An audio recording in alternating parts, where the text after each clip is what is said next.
Good evening to you, ladies and gentlemen. We thank you for joining us in this edition of the Primetime Newscast on Equinox Television.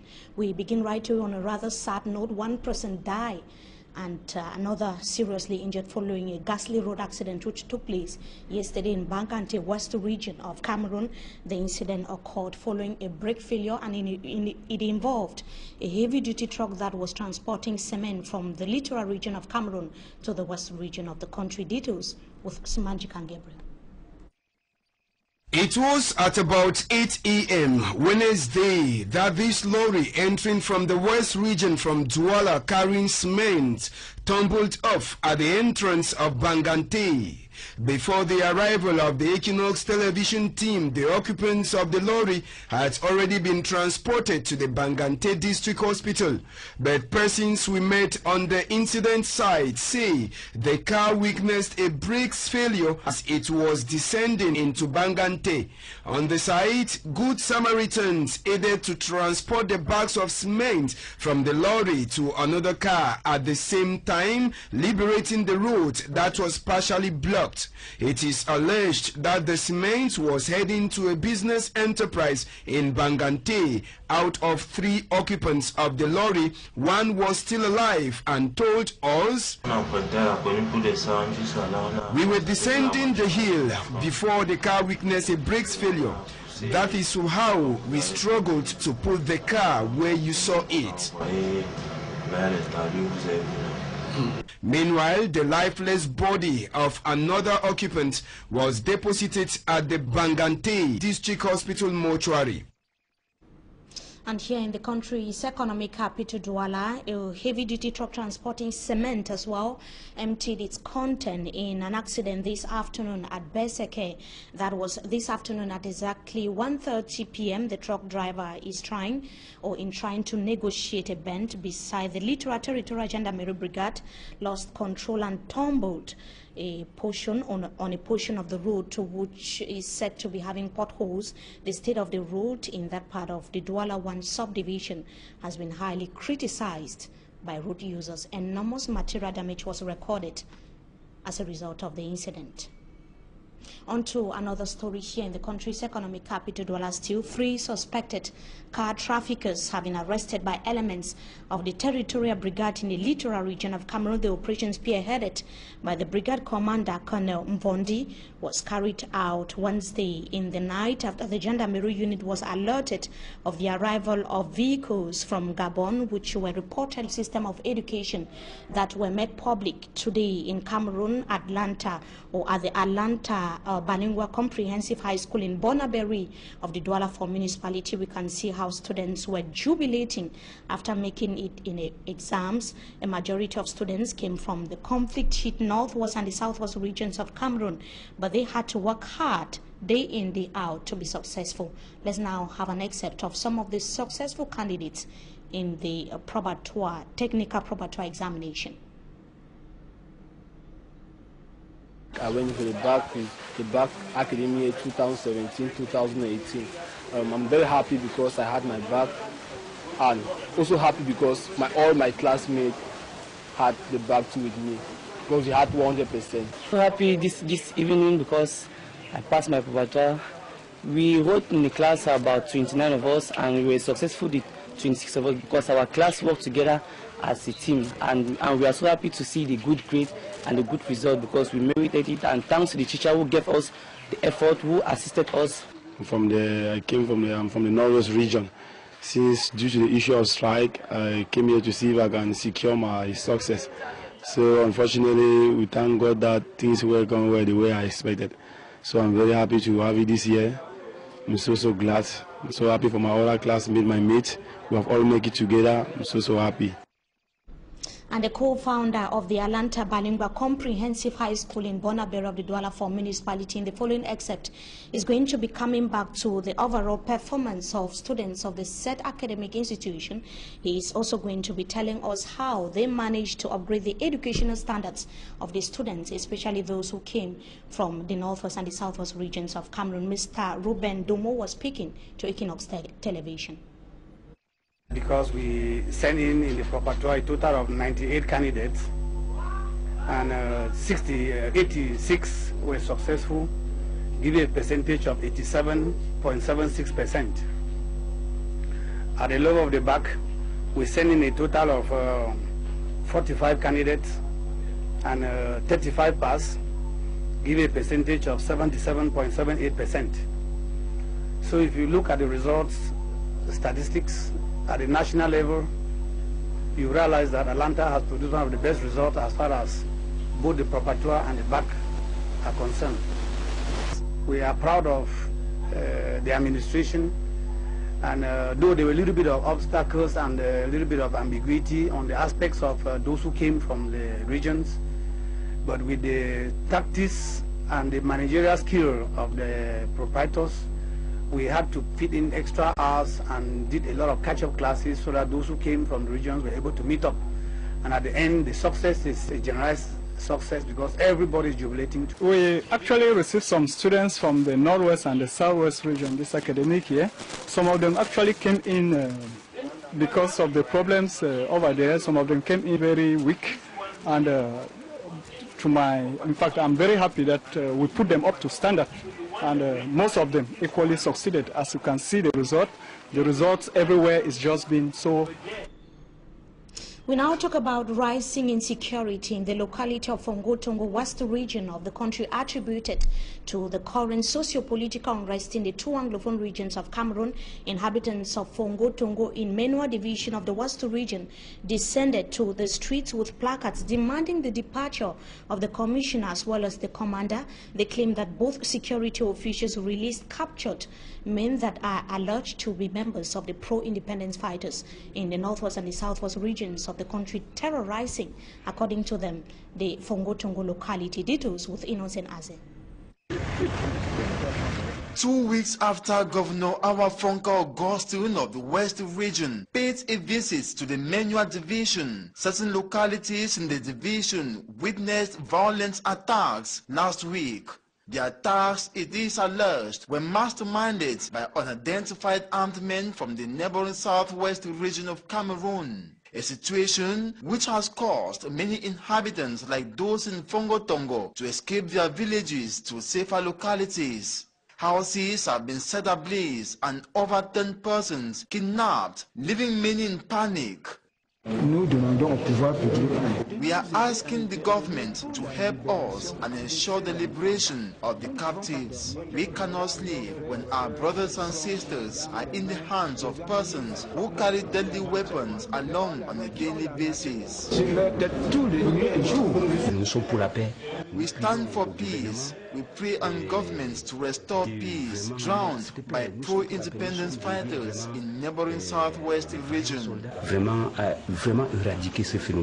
Recently, the population laid hands on this motorbike and its owner, who was in possession of arms, heading to the southwest region. In suspicion and anger, certain inhabitants of Fongo-Tongo marched to the streets with placards demanding the departure of the commander and commissioner. When we capture suspects and bring to them, they compel us to free them. We don't know why. How can you be seeking for an enemy? Instead, when we lay hands on one, they demand for their liberation. It is not normal.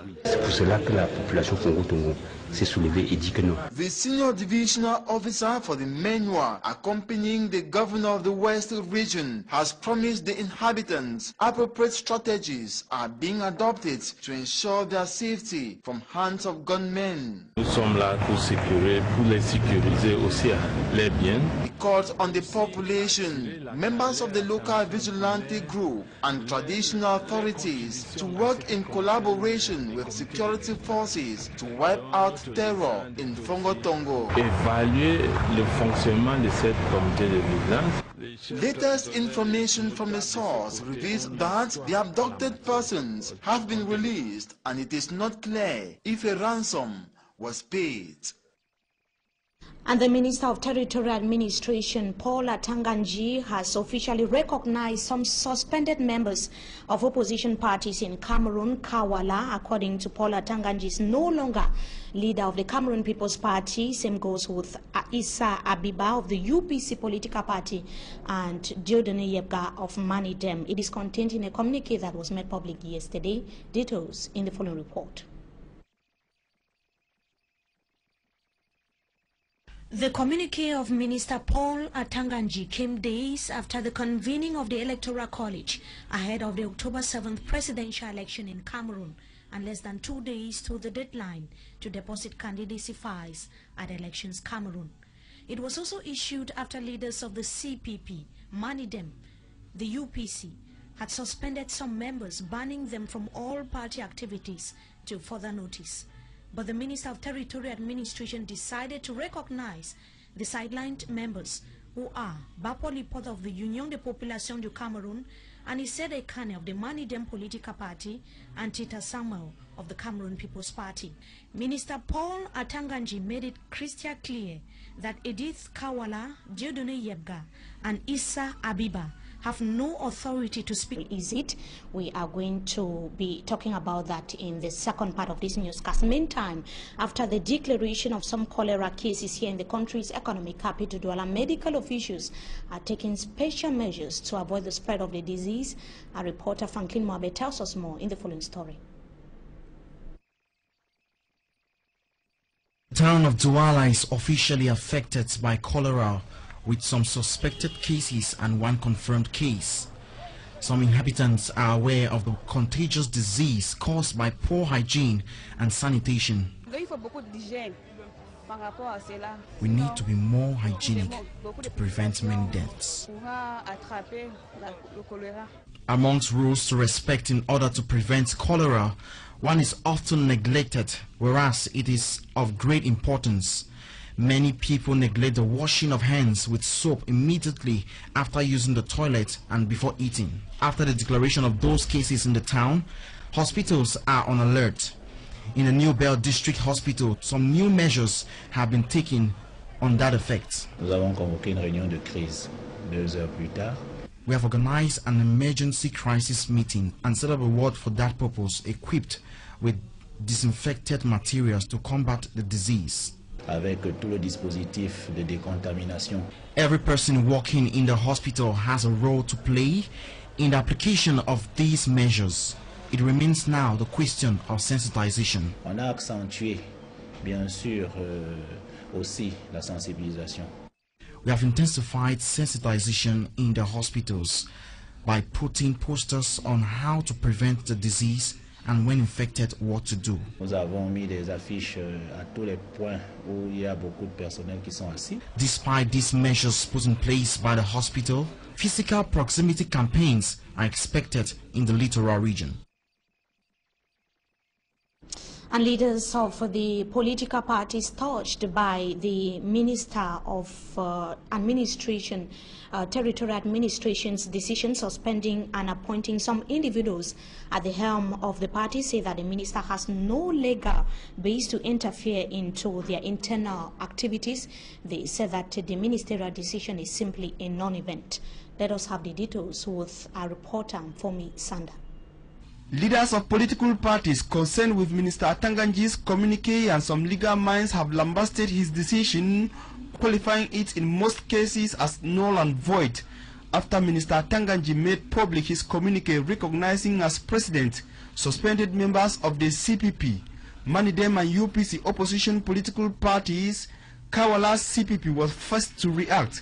In a quick communique, the Cameroon People's Party qualified the minister's communique as null and void, saying the minister had no legal base to interfere in the CPP's internal affairs. They further indicated that Mr. Samuel Tita Fon, recognized by the minister, had been excluded from the CPP since March 29, 2018. I want to emphasize that Kawala is and remains the chairperson of Cameroon People's Party. She was elected in 2014.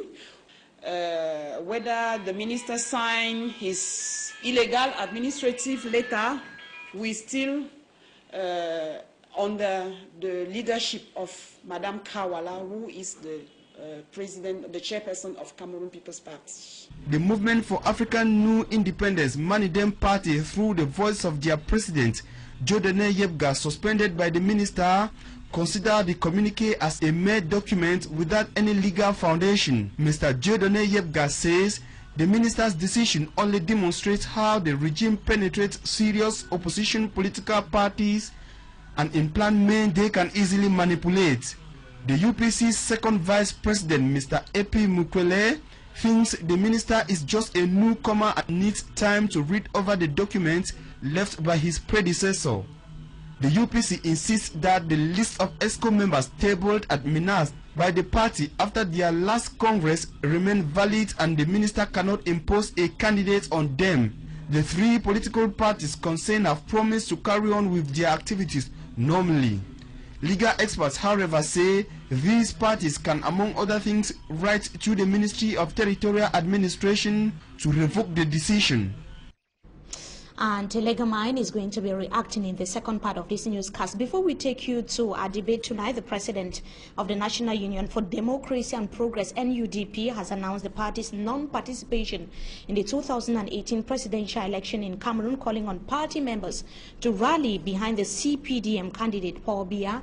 Bello Boba Maigari, in a release today, qualified the head of state as a unifying factor and an epitome of development and deserving of another term in office. Bello Boba Maigari, in his release, affirmed his solidarity with the English-speaking population and called on the head of state to seek lasting solutions to the current Anglophone crisis. That brings us to the end of this first segment of the news. Time for us to meet our guest. Stay with us.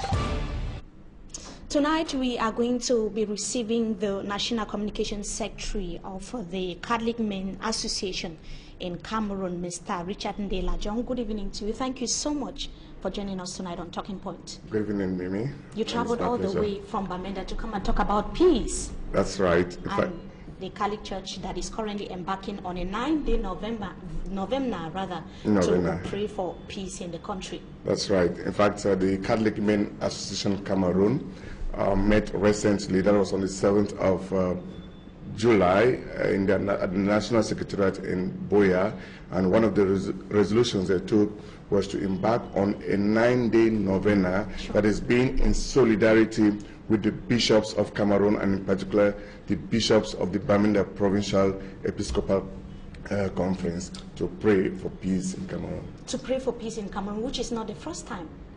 Yeah, it is not the first time. Other groups have prayed for peace in Cameroon, but I think this time around the men have taken up that initiative, because it is difficult to actually see men spend some time to pray. But this time around, they have decided, under the initiative of the Catholic Men Association, to embark on a 9-day novena to pray for peace in Cameroon, and especially in the two Anglophone regions. So it is something which is not unusual for men to come together, but it's going to create some miracles this time around, because not only the CMA would be involved, but we're inviting the Catholic Women Association, that is the women and even the youth and any other person who thinks that he or she loves peace, to join us in this novena. Yeah, it's equally praying for Catholic bishops and priests. What makes you think that praying for peace is actually going to restore peace, given that it is not the first time that they have been praying for peace in Cameroon? It's been several months now, looking at the situation in the Anglophone regions escalating on a daily basis. I would say that if people were not on their knees, if people were not praying, I think the situation would have been worse than we find it now. And that is why we think that this could be the miracle moment for the men coming together and bringing alongside other people to pray. God would always listen to the cry of the distress. And I think that if the men come out this time, consider that as head of the family, coming together with the women and children, because they say the family that prays together stays together. So we think that if the men come up this time around to pray, it may be that magic one who knows? And you are coming from the Northwest region. Tell us about the situation that actually prompted members of the CMA to pray for peace in Cameroon. Indeed, Mimi, there are a lot of displaced persons from some parts of the Northwest and Southwest regions who have all, migrated into the township where there is relative peace.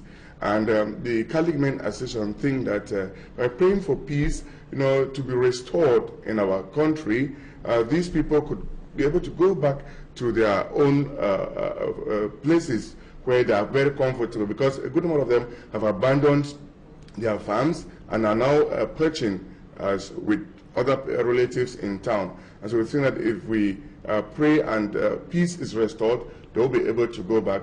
And maybe I should just indicate that the 9-day novena, which begins on the 23rd of July, that is as on Monday, will end on the 31st of July, which is a Tuesday, and it's going to end with a votive mass.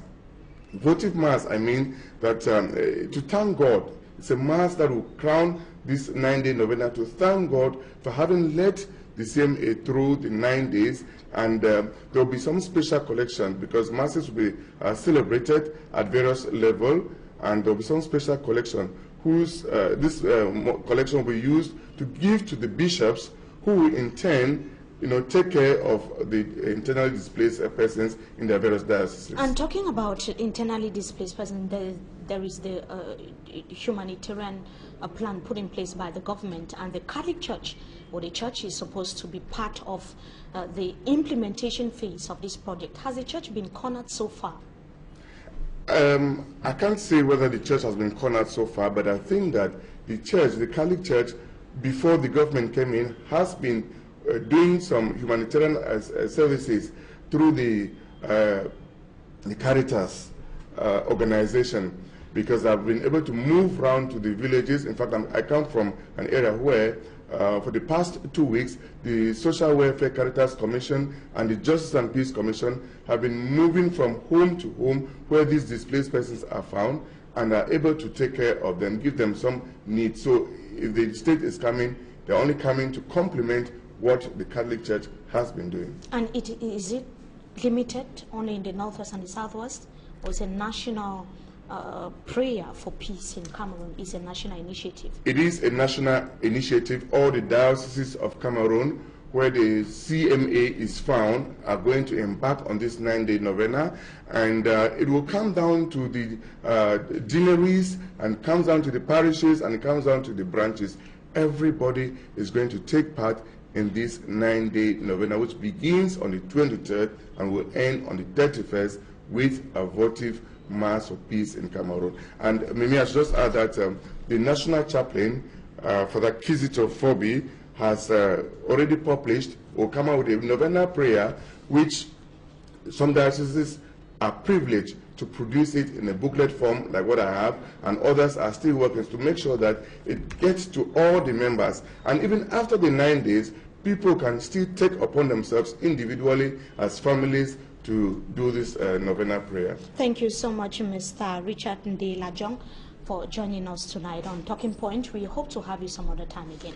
It's my pleasure. Thank you so much. That is the National Communications Secretary of the Catholic Men Association in the country, talking about the initiative by the Catholic Church to pray for peace.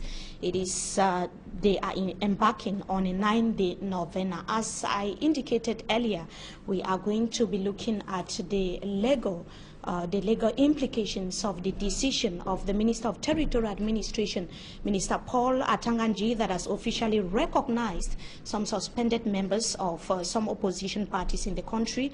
Kawala, according to Paul Atanganji, is no longer the leader of the CPP. Same goes with Issa Abiba of the UPC and Dieudonné Yebga. We are being joined tonight by a barrister at law, a common law lawyer, Barrister Tamfo Richard. Good evening to you. Thank you so much for joining us tonight on Talking Point.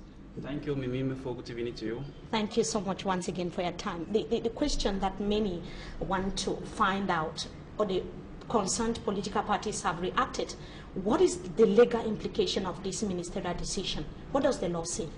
Yes, I would like to note that the minister has acted ultra vires his authority Political parties in Cameroon are regulated by law number 90/56 of 19 December 1990.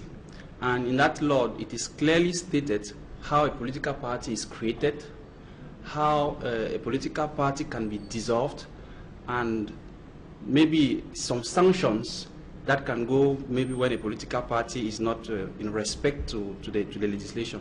So the viewers should understand that a political party is an association where people come together to aspire for votes. So the procedure to register an association is very simple. When you compile all the required documents, you do the filing at the level of the governor, who has 15 days to transmit to Yaoundé, and the authorization is given by the Minister of Territorial Administration, but he has got no power to enter into the internal affairs of a political party to dictate what he wants. So political parties are free to have on articles of association. They are free to decide on who to administer the association, and they just give the report to the Minister of Territorial Administration. So the functions of the Minister of Territorial Administration with regard to political parties are, he authorizes them to operate. He can sanction them if, for example, they are engaged into acts that would disturb public order. That is what he cited in the communique. He talked about disturbing social peace in Cameroon. In this case, the minister has not suspended because there is is there any complaint? Is there any complaint maybe with regard to that? What the minister has done is that he has gone into the various political parties and maintain or dictate to them that these are the people that we recognize, whereas maybe in the filing books of those political parties, whenever their assemblies are being held. So if I understand you properly, if the minister realized that there was a problem, the best decision was to suspend the party if the minister and not to recognize certain members. If the minister realizes that within a political party there are some disorders, he has the right to suspend that political party, but he has no right to go and dictate that disorder which are tantamount to prejudice public order. Or if he sees that the political party is engaged maybe into some activities that can infringe on public, he can dissolve it. This party, particularly the Manidem, was recognized in 2016 by the Minister of Territorial Administration and Decentralization, Rene Manuel Sadi, at the time. Now, the question is, some legal minds hold that any decision by the current Minister of Territorial Administration, automatically nullifies that of the former minister. Is that the case? No, administration is a continuous process. And even that law instituting political parties said that before that law came into being, there were some political parties existing. So can you take it to court? Yes, of course. It's an administrative act that can be, you can seek recourse before the administrative court, and it will be thrown out. Thank you so much, Barrister Tamfo Richard, for joining us tonight on Talking Point. We hope to have you some other time again. Thank you. The pleasure is all mine. Our viewers, it was equally a pleasure having you with us in this edition of the Primetime Newscast on Equinox Television. Wishing you a blessed stay in the company of our programs until we meet again. Goodbye.